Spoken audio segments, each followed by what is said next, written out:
आज सिविलियंस के military court में ट्रायल केस की समाअत हुई। जजेस ने काफी सख्त सवालात उठाए। जस्टिस हसन अजहर रिजवी ने पूछा, क्या त्यारा अगवा केस, कराची फैसल बेस पर हमले का केस कौन सी फौजी अदालत में चला था? अदालती माहौल से क्या लग रहा है आपको, ये केस किस जानिब जाएगा? देखिए, हमारे यहाँ जो कई दफा बहादुरी होती है वो तब दिखाई जाती है जब मामलात सारे हो जाते हैं। राइट। अब ये केस इतनी देर से चल रहा है और इसमें क्या क्या क्या चीजों में इसको उलझाया गया है। जो लोग पकड़े गए थे पिछले साल मई 9 के बाद, उनको शुरू में पता नहीं कहां का रखा गया। उनका रगड़ा तो निकल गया ना, जिस तरीके से ट्रायल हुई। अब आप यहाँ पे बड़े बड़े दलेराना सवाल पूछ रहे हैं। ख्वाजा हारिस को कई दफा जवाब देने का वो मौका नहीं मिल रहा। लेकिन चीज होती है, लोहे पे तो तब कोई मारे तो कोई फायदा हो जब वो गर्म हो। वक्त जब गुजर जाए फिर आप करते रहें बातें। जैसा कि मैं एक और मिसाल आपको देता हूं, याया खान ने अपनी सदारत पूरी कर ली, हुक्मरानी पूरी कर ली, और उसके बाद सुप्रीम कोर्ट ने डिक्लेयर किया, या जैसे अब ये हुआ था काजी फैज ईसा के जमाने में, कि जी भुट्टो ट्रायल जो थी वो मिस कैरेज ऑफ जस्टिस थी। क्या कहने हमारे मुल्क के हालात जो हैं, 40 साल बाद आप कह रहे हैं मिस कैरेज ऑफ जस्टिस हो गई है। मेरा ख्याल है उनकी लाश को या रूह को ठंड पहुंच गई होगी कि जी सुप्रीम कोर्ट ने अब हमारी पोजीशन को वैलिडेट कर दिया है। मतलब है कि इसमें पूरी दुनिया आपसे कह रही है कि जो ट्रायल है सिविलियंस का मिलिट्री कोर्ट में नहीं होना चाहिए। जी।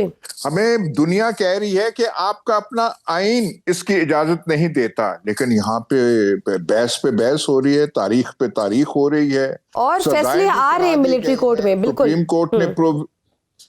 सुप्रीम कोर्ट ने प्रोविजनल इजाजत भी दे दी कि जब तक फैसला ना हो तो आप सजा भी सुना दें। तो ये बस अजीब सी सूरत हाल होती है। अब ये बहादुरी दिखा दें जज साहिबान, माय लॉर्ड। मतलब सर, अगर जैसे ये मौजूदा आईनी बेंच के जो सरबराह हैं जस्टिस अमीनुद्दीन खान है, तो आपको नहीं लगता फिर कोई ऐसा फैसला वो दे सकते हैं जिससे मिलिट्री कोर्ट से सजा पाने वालों की सजाएं रिवर्स हो जाएं और मुकदमात आम अदालतों में चले? Could that be possible? I don't know कि क्या हो सकता है क्या नहीं। मैं तो सिर्फ सामने चीजें देख रहा हूँ। अब अमीनुद्दीन साहब जो हैं वो कॉन्स्टिट्यूशनल कोर्ट के सरबराह हैं। कोर्ट तो सुप्रीम कोर्ट तो इमैस्कुलेट होगी ना, मतलब उसका कि कमजोर तो हो गई जो 26 अमेंडमेंट के बाद। 26 अमेंडमेंट तो पास हो गई ना, आपने 2 कोर्ट्स बना दी।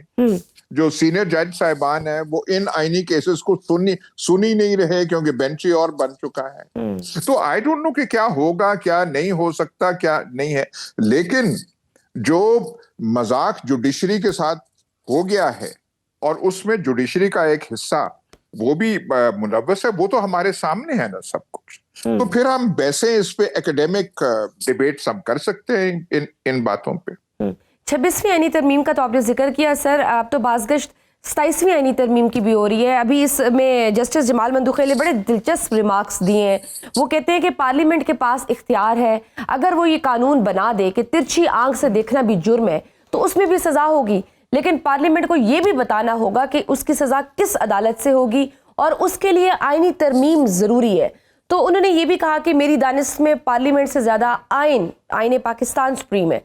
तो इन रिमार्क्स को अगर मद्देनजर रखते हैं तो क्या कोई 27वीं तरमीम की राह भी हमवार हो सकती है?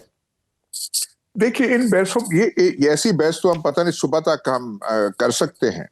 लेकिन जो जस्टिस मंदोखिल कह रहे हैं, फिर ये भी वो देख लें कि कई फैसले सुप्रीम कोर्ट के आ चुके हैं कि जो एक बुनियादी स्ट्रक्चर है आइन का वो चेंज नहीं हो सकता। जब आप जुडिशरी की ऐसी की तैसी कर दें तो क्या आप समझते हैं कि वो जो एक स्ट्रक्चर था, जो एक आर्किटेक्चर था कॉन्स्टिट्यूशन का, वो कायम रहता है?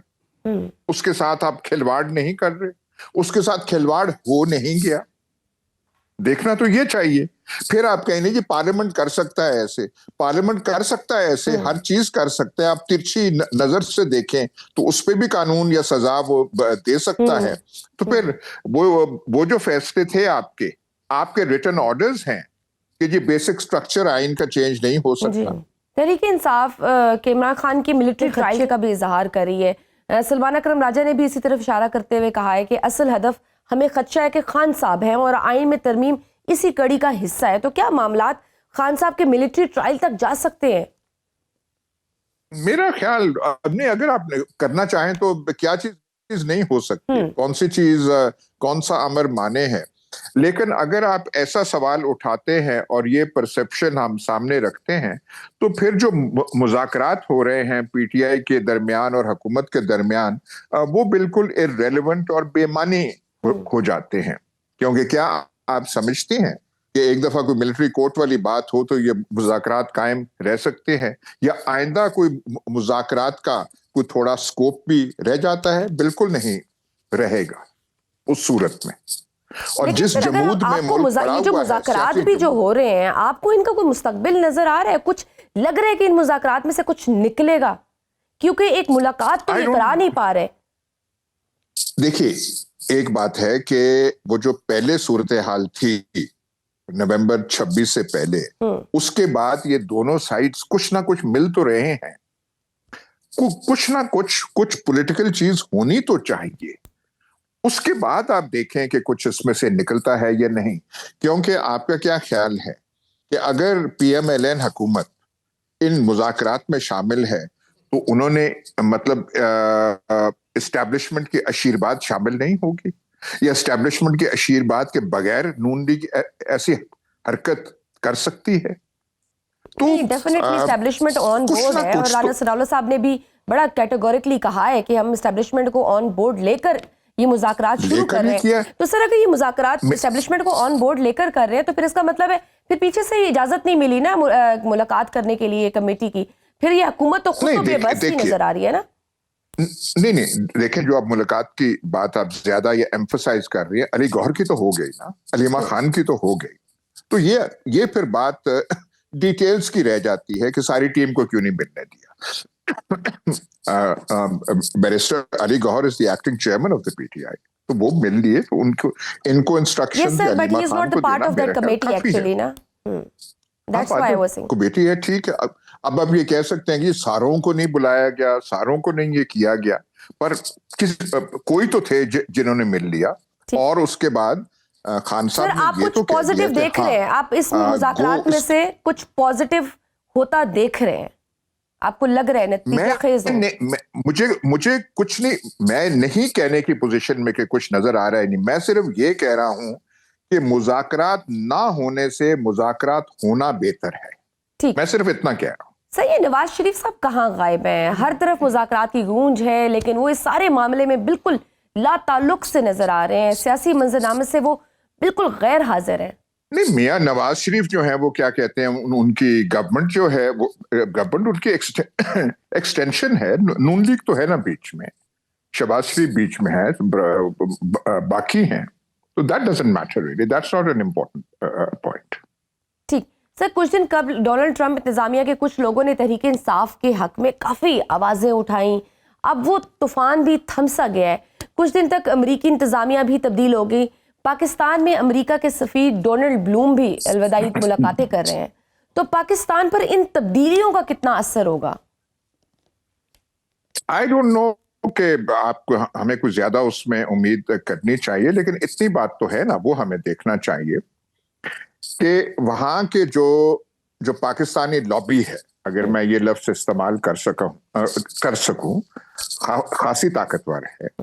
वो अगर शोर मचाती है, इनॉग्रेशन के दिन वो कोई ट्रकों को लेकर और उन पे साइन बोर्ड्स लिखे हुए हों, मैं उनका मतन यहाँ आपके प्रोग्राम में बयान नहीं कर सकता कि उनके ऊपर क्या लिखा हो या क्या लिखा गया है, तो असर तो उसका पड़ता है, एक एटमॉस्फेयर तो बनता है। और हमारे जैसे मुल्क के लिए अमेरिका में जो कुछ होता है, वहाँ पब्लिक ओपिनियन कैसी है, वहां पे कांग्रेस में कौन सी हवाएं चल रही हैं, उसका हम नोट लेते हैं।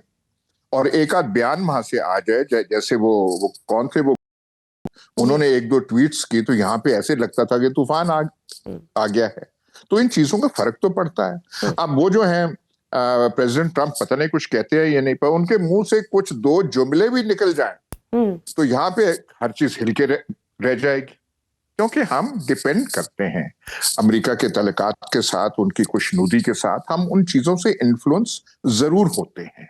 ये नहीं कि हम हर चीज में उनसे इजाजत मांगते हैं या उनके पास हमारे अफेयर्स के ऊपर कोई वीटो पावर है, लेकिन एक साइकोलॉजिकल एटमॉस्फेयर जरूर है जिसमें अगर वहां से कोई नापसंदीदा आवाजें उठती हैं तो यहाँ पे परेशानी या जुकाम या बुखार यहाँ पे हमारे हुकाम को लग जाता है।